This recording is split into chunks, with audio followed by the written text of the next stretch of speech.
अस्सलाम वालेकुम एवरीवन। तो आज हम बात करने लगे हैं हर्शबर्ग्स डिजीज़ के बारे में। तो Hirschsprung disease is characterized by congenital absence of ganglion cells in the neural plexus of intestinal wall. The absence of ganglion cells is due to failure of migration of vagal neural crest cells into developing गट।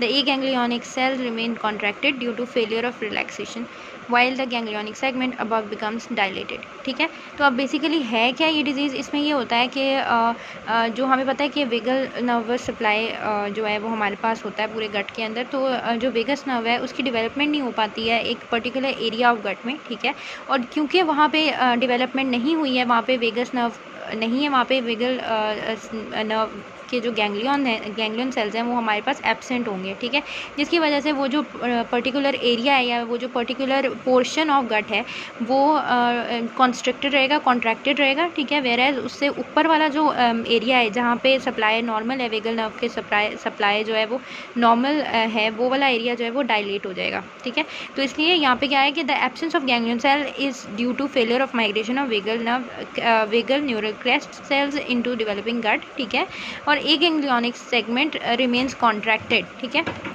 तो जिधर nerve supply नहीं है वो area contracted रहेगा, उससे ऊपर वाला जहाँ पे नर्व सप्लाई नॉर्मल थी वो एरिया जो है वो डायलेट हो जाएगा। ठीक है, इन 75% of cases disease involve rectum and sigmoid column short segment. ठीक है, and in 15% of cases proximal colon involve हो जाती है और लॉन्ग जो कि लॉन्ग सेगमेंट है, and total colon is involve in 10% of cases. ठीक है, जो इसके टिपिकल क्लिनिकल फीचर्स हैं वो ये हैं कि न्यूनेट्स के अंदर जो है वो उसको मिकोनियम पैसेज ऑफ मेकोनियम जो है वो डिले हो जाती है। ठीक है, और उसके बाद डिस्टेंशन हो जाती है एब्डोमेन की और बिलियस वॉमिटिंग यानी ग्रीनिश सी होगी, बाइल कंटेंट्स उसके अंदर मौजूद होंगे। ठीक है, उसके बाद ओल्ड चिल्ड्रन अगर हैं तो उनके अंदर जो है वो क्रॉनिक कॉन्स्टिपेशन हो जाएगी, डिस्टेंशन होगी और फेलियर टू थ्राइव। ठीक है, डायग्नोसिस में क्या होगा कि full thickness rectal biopsy, barium enema दिया जाता है। बेरियम इनीमा जो है shows coning at the junction of aganglionic and transient zone.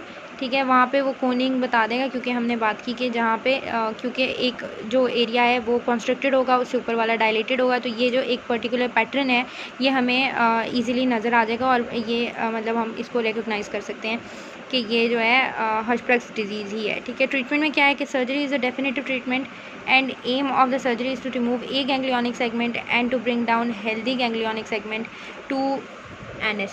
ठीक है, तो various procedures are use for it and broadly they are called pull through operations. ठीक है, ये बात हमें पता होनी चाहिए किस किस्म के ऑपरेशंस जो एक ब्रॉड टर्म इस पर्टिकुलर कंडीशन की सर्जरीज़ के लिए जो एक ब्रॉड टर्म यूज़ करते हैं that is pull through operations. ठीक है, पुल थ्रू ऑपरेशंस। ठीक है, जिसमें ये सारे जो 4 किस्म के हैं ये उसके अंदर आ जाते हैं, जिसमें हमारे पास डुहेमल आ जाता है, सोव आ जाता है, स्वेंसन आ जाता है और ट्रांस एनल प्रोसीजर्स आ जाते हैं। ठीक हो गया।